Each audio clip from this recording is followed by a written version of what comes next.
Peter, is it another test for Boehner or not that serious?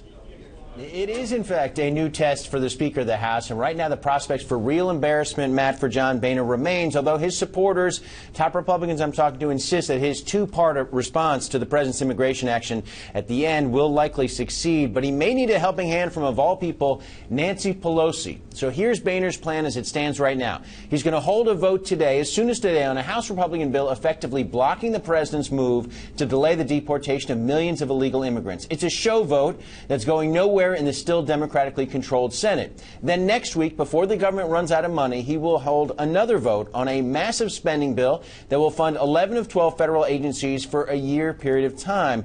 But because it oversees immigration, the Department of Homeland Security will only be funded until early next year, giving Boehner and the Republican majority in Congress at that point another chance to take a whack at the president's immigration action in 2015. It's a reasonable solution, Republican leaders say, given their limited options in dealing with the president's immigration action, but not tough enough to a growing group of House conservatives who've been lobbied hard by Texas Senator Ted Cruz.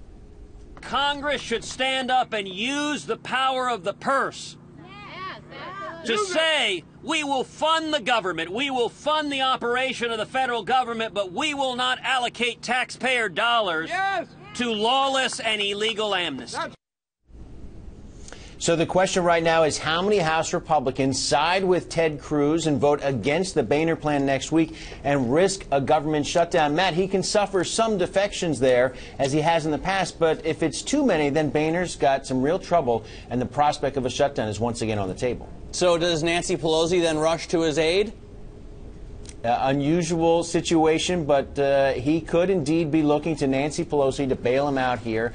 She has not indicated whether she will urge Democrats to vote against that spending bill. If she does, then Boehner faces some problems. But in all likelihood, the sense we're getting is that enough Democrats, would vote for that spending plan, avoid a shutdown, and support Boehner in the end here and effectively get him off the hook. That's what they're counting on at this point. We'll know more this morning. Nancy Pelosi has a news conference. So does John Boehner. We'll get the latest feel from both of them at that point. Do you feel like, Peter, the tide has turned at least a little bit in John Boehner's favor, at least in Washington? Do people feel like Ted Cruz and these ultra-conservative agitators are causing too many problems?